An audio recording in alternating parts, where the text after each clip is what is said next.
When Bilbo opened his eyes, he wondered if he had, for it was just as dark as with them shut. No one was anywhere near him. Just imagine his fright.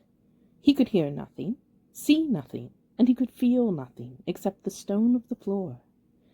Very slowly he got up and groped about on all fours till he touched the wall of the tunnel, but neither up nor down could he find anything.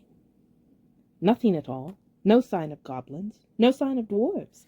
His head was swimming, and he was far from certain even of the direction they had been going in when he had his fall. He guessed as well as he could, and crawled along for a good way, till suddenly his hand met what felt like a tiny ring of cold metal lying on the floor of the tunnel. It was a turning point in his career, but he did not know it. He put the ring in his pocket almost without thinking. Certainly did not seem of any particular use at the moment. He did not go much further, but sat down on the cold floor and gave himself up to complete miserableness for a long while. He thought of himself frying bacon and eggs in his own kitchen at home, for he could feel inside that it was high time for some meal or other, but that only made him miserabler. He could not think what to do, nor could he think what had happened, or why he had been left behind, or why, if he had been left behind, the goblins had not caught him, or even why his head was so sore.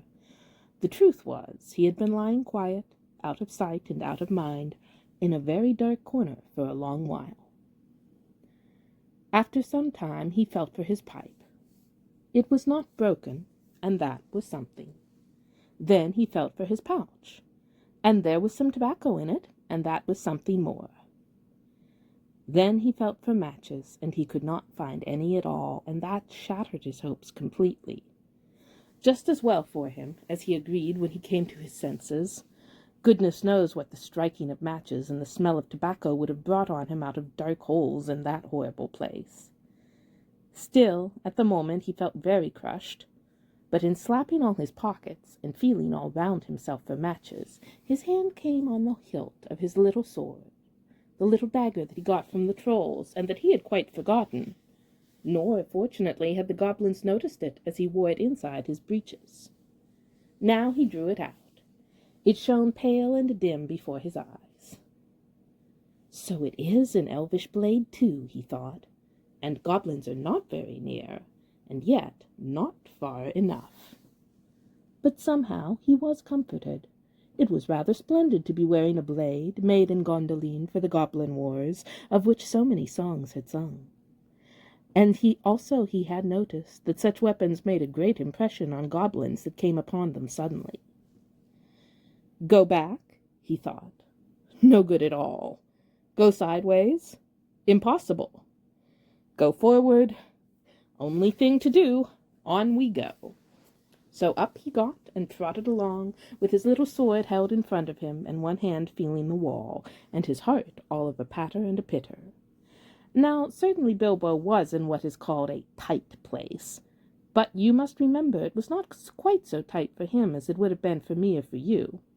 Hobbits are not like ordinary people, and after all, if their holes are nice cheery places and properly aired, and quite different from the tunnels of the goblins, still they are more used to tunneling than we are, and they do not easily lose their sense of direction underground.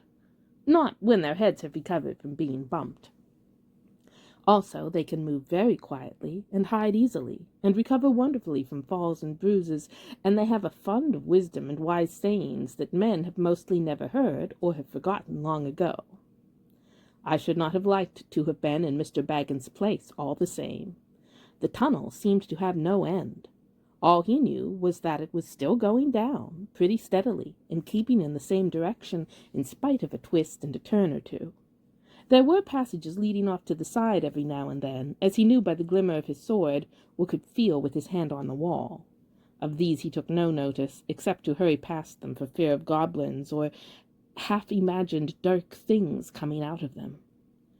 On and on he went, and down, and still he heard no sound of anything, except the occasional whir of a bat by his ears, which startled him at first, till it became too frequent to bother about.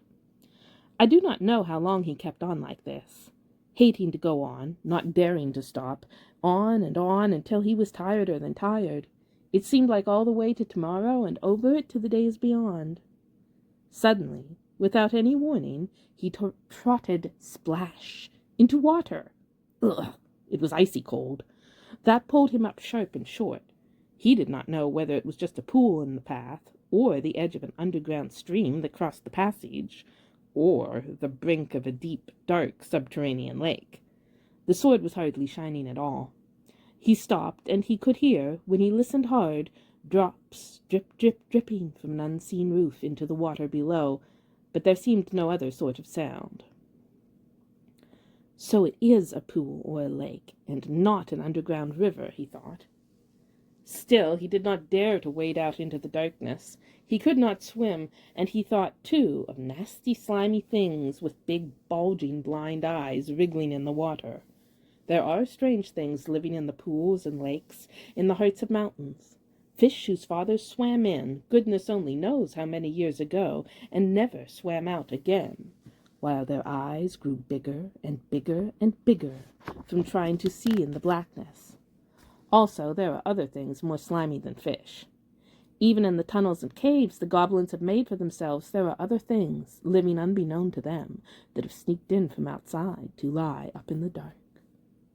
Some of these caves, too, go back in their beginnings to ages before the goblins, who only widened them and joined them up with passages, and the original owners are still there in odd corners, slinking and nosing about. Deep down here, by the dark water, lived old Gollum, a small, slimy creature.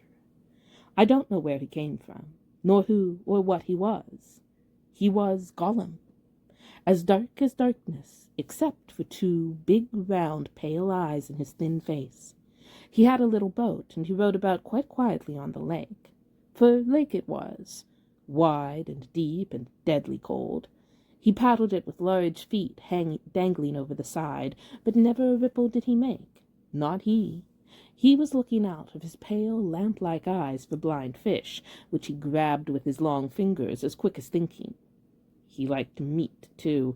Goblin he thought good, when he could get it, but he took care they never found him out.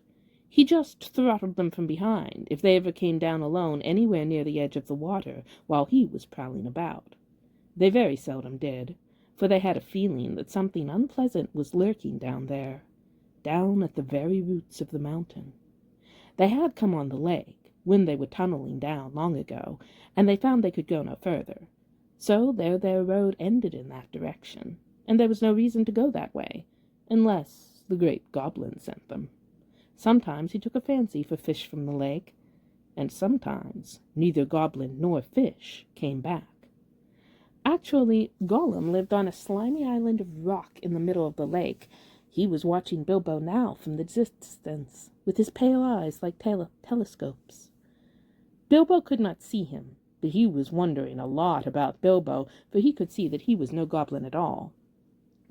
Goblin got into his boat and shot off from the island, while Bilbo was sitting on the brink, altogether flummoxed, and at the end of his way and his wits.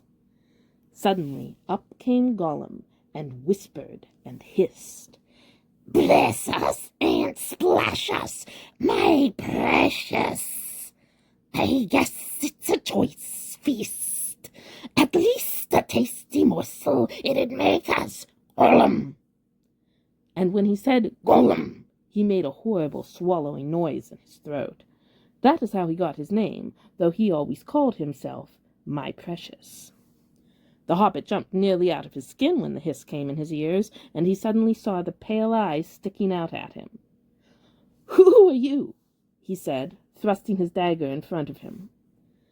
"What is he, my precious?" whispered Gollum, who always spoke to himself through never having anyone else to speak to. This is what he had come to find out, for he really was not very hungry at the moment, only curious.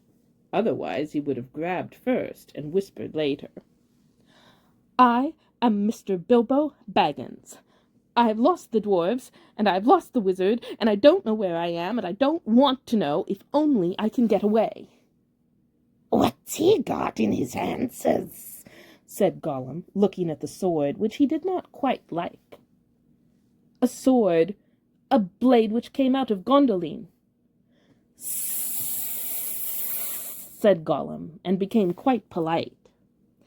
"Perhaps we sits here and chats with it a bitsy, my precious. It likes riddles. Perhaps it does it?" He was anxious to appear friendly, at any rate for the moment, and until he found out about the sword and the Hobbit, whether he was quite alone really, whether he was good to eat, and whether Gollum was really hungry. Riddles were all he could think of. Asking them, and sometimes guessing them, had been the only game he had ever played, with other funny creatures sitting in their holes in the long, long ago, before he lost all his friends and was driven away, alone, and crept down, down, into the dark under the mountains. "Very well," said Bilbo, who was anxious to agree until he found out more about the creature, whether he was quite alone, whether he was fierce or hungry, and whether he was a friend of the goblets. "You ask first," he said, because he had not had time to think of a riddle. So Gollum hissed.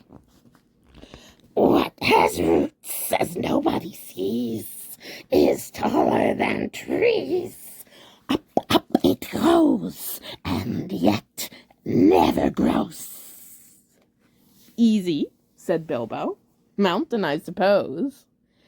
"Does it guess easy?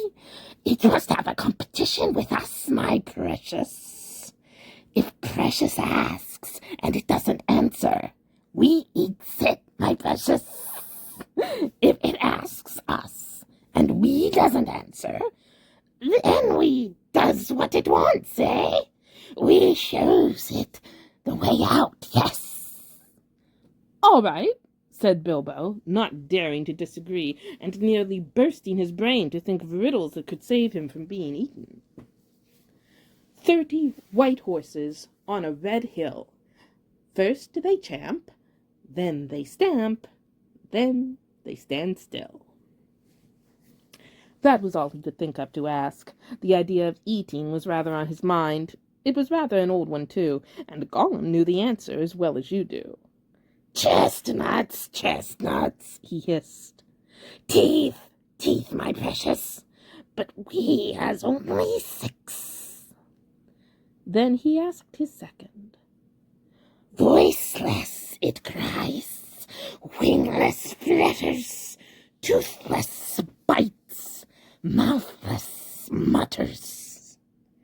"Half a moment," cried Bilbo, who was still thinking uncomfortably about eating. Fortunately, he had once heard something rather like this before, and getting his wits back, he thought of the answer. "Wind, wind, of course," he said, and he was so pleased that he made up one on the spot. "This'll puzzle the nasty little underground creature," he thought. An eye in a blue face saw an eye in a green face. "That eye is like to this eye," said the first eye, "but in low place, not in high place."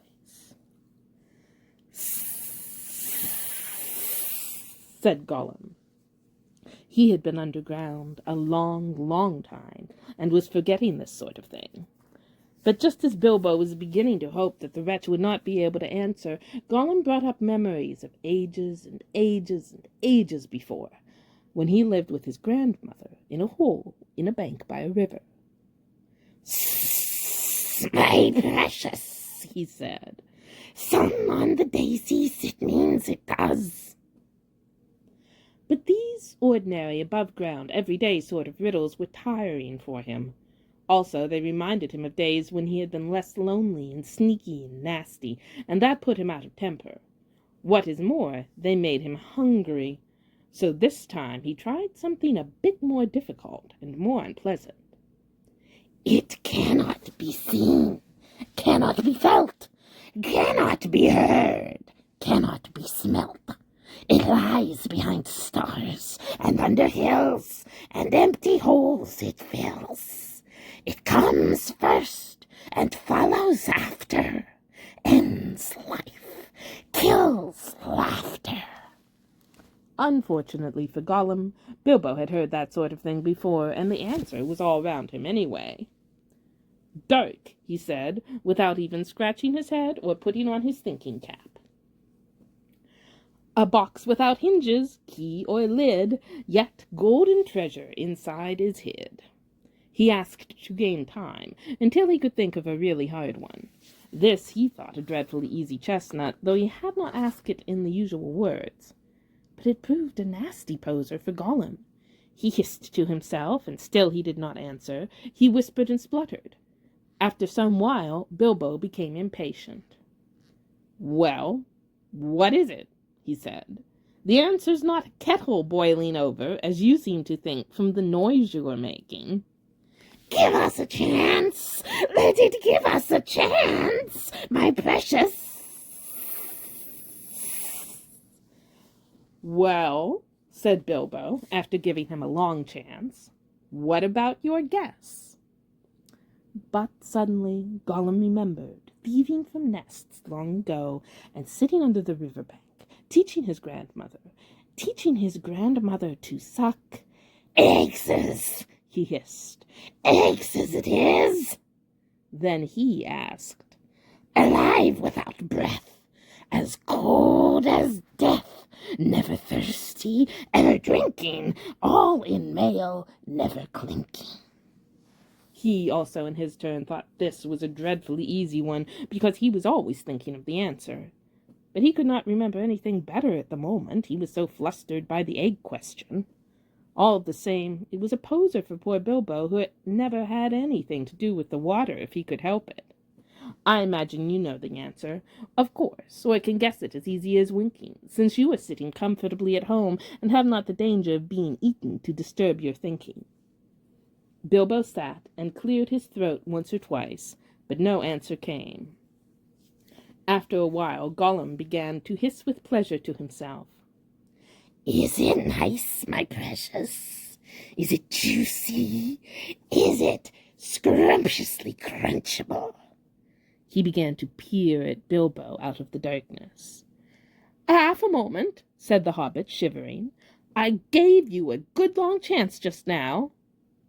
"It must make haste, haste," said Gollum, beginning to climb out of his boat onto the shore to get at Bilbo. But when he put his long webby foot in the water, a fish jumped out in a fright and fell on Bilbo's toes. "Ugh," he said, "just cold and clammy." And so he guessed. "Fish! Fish!" he cried. "It is fish!" Gollum was dreadfully disappointed, but Bilbo asked another riddle as quick as ever he could, so that Gollum had to get back into his boat and think. "No legs, lay on one leg. 2 legs sat near on 3 legs. 4 legs got some."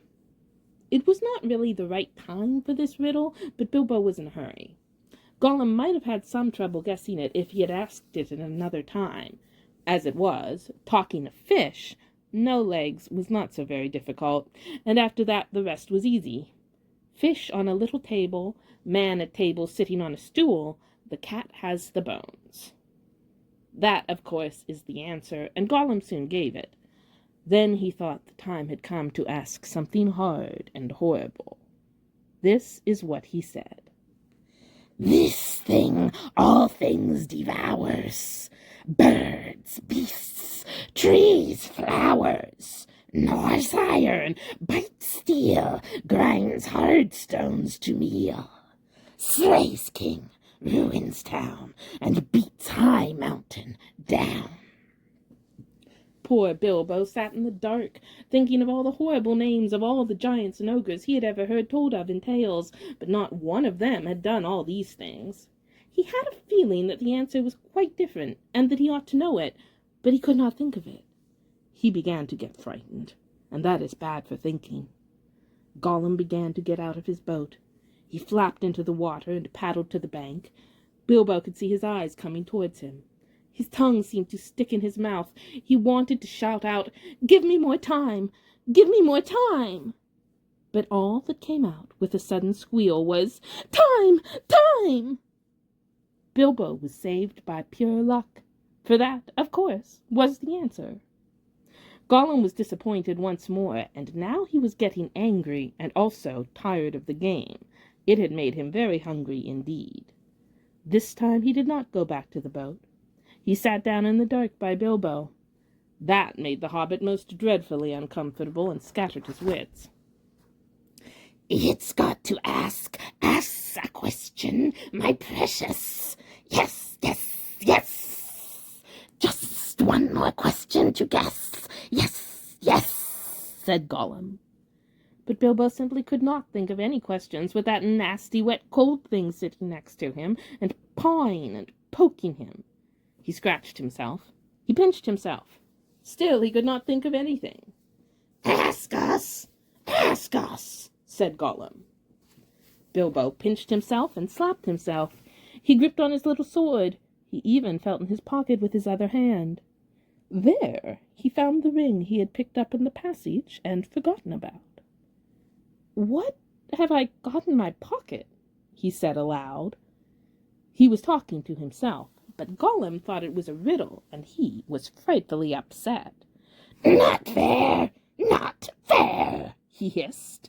It isn't fair, my precious, is it? To ask us what it's got in its nasty little pocketses. Bilbo, seeing what had happened and having nothing better to ask, stuck to his question. "What have I got in my pocket?" he said louder. Hissed Gollum. It must give us 3 guesses, my precious. 3 guesses. Very well. Guess away, said Bilbo. Answers, said Gollum. Wrong, said Bilbo, who had luckily just taken his hand out again. Guess again, said Gollum, more upset than ever. He thought of all the things he kept in his own pockets. Fish bones, goblin's teeth, wet shells, a bit of bat wing, a sharp stone to sharpen his fangs on, and other nasty things. He tried to think what other people kept in their pockets. Knife, he said at last. Wrong, said Bilbo, who had lost his some time ago. Last guess. Now Gollum was in a much worse state than when Bilbo had asked him the egg question. He hissed and spluttered and rocked himself backwards and forwards and slapped his feet on the floor and wriggled and squirmed, but still he did not dare to waste his last guess. Come on, said Bilbo. I am waiting. He tried to sound bold and cheerful, but he did not feel at all sure how the game was going to end, whether Gollum guessed right or not. Time's up, he said. String or nothing, shrieked Gollum, which was not quite fair, working in 2 guesses at once. Both wrong, cried Bilbo, very much relieved, and he jumped at once to his feet, put his back to the nearest wall, and held out his little sword. He knew, of course, that the riddle game was sacred and of immense antiquity, and even wicked creatures were afraid to cheat when they played at it. But he felt he could not trust this slimy thing to keep any promise at a pinch. Any excuse would do for him to slide out of it. And after all, that last question had not been a genuine riddle according to the ancient laws. But at any rate, Gollum did not at once attack him. He could see the sword in Bilbo's hand. He sat still, whispering and shivering. At last Bilbo could wait no longer. Well, he said, what about your promise? I want to go. You must show me the way. Did we say so, precious? Show the nasty little pagans the way out. Yes, yes. But what has it got in its pockets, eh? Not string, precious, but not nothing. Oh, no. Boom. Never you mind, said Bilbo. A promise is a promise. Cross it is, impatient precious, hissed Gollum. But it must wait. Yes, it must. We can't go up the tunnel so hasty. We must go and get some things first. Yes, things to help us. Well, hurry up, said Bilbo, relieved to think of Gollum going away. He thought he was just making an excuse and did not mean to come back. What was Gollum talking about? What useful thing could he keep out on the dark lake? But he was wrong. Gollum did mean to come back. He was angry now and hungry, and he was a miserable, wicked creature, and already he had a plan. Not far away was his island, of which Bilbo knew nothing, and there in his hiding place he kept a few wretched oddments, and one very beautiful thing.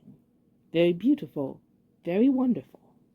He had a ring, a golden ring, a precious ring. "My birthday present," he whispered to himself, as he had often done in the endless dark days. "That's what we wants now, yes, we wants it." He wanted it because it was a ring of power, and if you slipped that ring on your finger, you were invisible.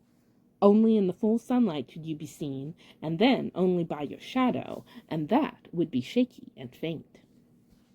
"My birthday present. It came to me on my birthday, my precious." So he had always said to himself. But who knows how Gollum came by that present, ages ago in the old days, when such rings were still at large in the world. Perhaps even the master who ruled them could not have said. Gollum used to wear it at first, till it tired him, and then he kept it in a pouch next his skin till it galled him, and now usually he hid it in a hole in the rock on his island, and was always going back to look at it. And still sometimes he put it on, when he could not bear to be parted from it any longer, or when he was very, very hungry and tired of fish. Then he would creep along dark passages looking for stray goblins. He might even venture into places where the torches were lit and made his eyes blink and smart, but he would be safe. Oh yes, quite safe. No one would see him, no one would notice him, till he had his fingers on their throat. Only a few hours ago he had worn it and caught a small goblin imp. How it squeaked! He still had a bone or two left to gnaw, but he wanted something softer. "Quite safe, yes," he whispered to himself. "It won't see us, will it, my precious? No, it won't see us, and its nasty little sword will be useless. Yes, quite." That is what was in his wicked little mind as he slipped suddenly from Bilbo's side and flapped back to his boat and went off into the dark. Bilbo thought he had heard the last of him. Still he waited for a while, for he had no idea how to find his way out alone. Suddenly he heard a screech. It sent a shiver down his back. Gollum was cursing and wailing away in the gloom, not very far off by the sound of it. He was on his island, scrabbling here and there, searching and seeking in vain. "Where is it? Where is it?" Bilbo heard him crying. "Lost it is, my precious, lost, lost. Curse us and crush us, my precious is lost." "What's the matter?" Bilbo called. "What have you lost?" "It mustn't ask us," shrieked Gollum. "Not its business, no, Gollum. It's lost. Gollum, Gollum, Gollum." "Well, so am I," said Bilbo, "and I want to get unlost. And I won the game, and you promised. So come along. Come and let me out, and then go on with your looking." Utterly miserable as Gollum sounded, Bilbo could not find much pity in his heart, and he had a feeling that anything Gollum wanted so much could hardly be something good. "Come along," he shouted. "No, not yet, precious," Gollum answered. "We must search for it. It's lost. Gollum." "But you never guessed my last question, and you promised," said Bilbo. "Never guessed," said Gollum. Then suddenly, out of the gloom, came a sharp hiss. "What has it got in its pockets? Tell us that. It must tell first." As far as Bilbo knew, there was no particular reason why he should not tell. Gollum's mind had jumped to a guess quicker than his. Naturally, for Gollum had brooded for ages on this one thing, and he was always afraid of its being stolen. But Bilbo was annoyed at the delay. After all, he had won the game, pretty fairly, at a horrible risk. Answers were to be guessed, not given, he said. "But it wasn't a fair question," said Gollum. "Not a riddle, precious, no." "Oh, well, if it's a matter of ordinary questions," Bilbo replied, "then I asked one first. What have you lost? Tell me that." "What has it got in its pockets?" The sound came hissing louder and sharper, and as he looked towards it, to his alarm, Bilbo now saw 2 small points of light peering at him. As suspicion grew in Gollum's mind, the light of his eyes burned with a pale flame. "What have you lost?" Bilbo persisted. But now the light in Gollum's eyes had become a green fire, and it was coming swiftly nearer. Gollum was in his boat again, paddling wildly back to the dark shore, and such a rage of loss and suspicion was in his heart that no sword had any more terror for him. Bilbo could not guess what had maddened the wretched creature, but he saw that all was up, and the Gollum meant to murder him at any rate. Just in time he turned, and ran blindly back up the dark passage down which he had come, keeping close to the wall and feeling it with his left hand. "What has it got in its pockets?" He heard the hiss loud behind him, and the splash as Gollum leaped from his boat. "What have I wonder?" he said to himself, as he panted and stumbled along. He put his left hand in his pocket. The ring felt very cold as it quietly slipped onto his groping forefinger. The hiss was close behind him. He turned now and saw Gollum's eyes, like small green lamps coming up the slope. Terrified, he tried to run faster, but suddenly he struck his toes on a snag in the floor and fell flat with his little sword under him. In a moment, Gollum was on him, but before Bilbo could do anything, recover his breath, pick himself up, or wave his sword, Gollum passed by, taking no notice of him, cursing and whispering as he ran. What could it mean? Gollum could see in the dark. Bilbo could see the light of his eyes, palely shining even from behind. Painfully he got up and sheathed his sword, which was now glowing faintly again. Then very cautiously he followed. There seemed nothing else to do. It was no good crawling back down to Gollum's water. Perhaps, if he followed him, Gollum might lead him to some way of escape without meaning to. "Curse it! Curse it! Curse it!" hissed Gollum. "Curse the Baggins! It's gone! What has it got in its pockets? Oh, yes, my precious! He's found it! Yes, he must have! My birthday present!" Bilbo pricked up his ears. He was, at last, beginning to guess himself. He hurried a little, getting as close as he dared behind Gollum, who was still going quickly, not looking back, but turning his head from side to side, as Bilbo could see from the faint glimmer on the walls. "My birthday present? Curse it! How did we lose it, my precious?" "Yes, that's it. When we came this way last, when we twisted that nasty young squeaker, that's it. Curse it! It slipped from us after all these ages and ages. It's gone, Gollum." Suddenly Gollum sat down and began to weep, a whistling and gurgling sound horrible to listen to. Bilbo halted and flattened himself against the tunnel wall. After a while, Gollum stopped weeping and began to talk. He seemed to be having an argument with himself. "It's no good going back to search, no. We doesn't remember all the places we visited, and it's no use. The Baggins has got it in its pockets. The nasty noser has found it, we says. We guesses, precious, only guesses.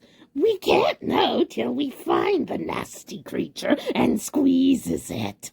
But it doesn't know what the present can do, does it? It'll just keep it in its pockets. It doesn't know, and it can't go far. It's lost itself, the nasty, nosy thing. It doesn't know the way out. It said so. It said so, yes, but it's tricksy. It doesn't say what it means. It won't say what it's got in its pockets. It knows. It knows a way in. It must know a way out, yes. It's off to the back door. To the back door, that's it. The goblins will catch it then. It can't get out that way, precious. Goblins.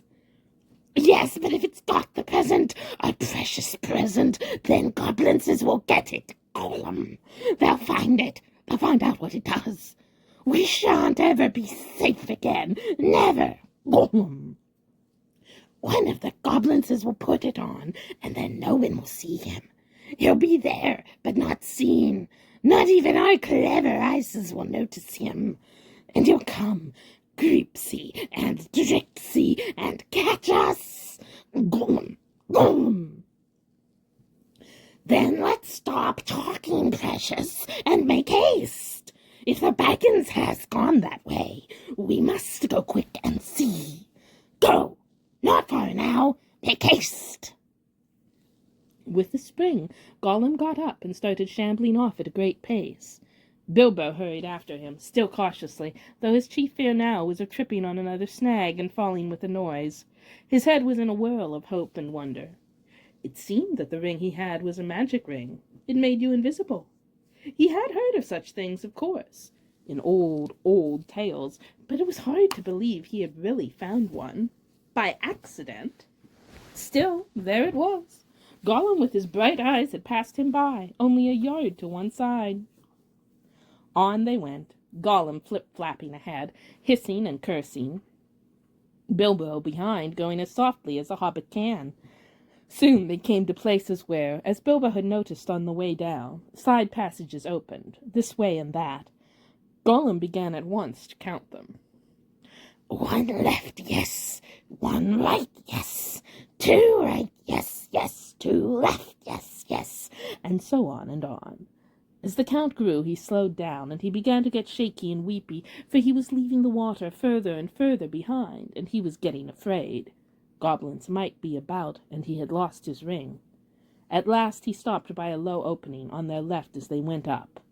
7 right, yes. 6 left, yes, he whispered.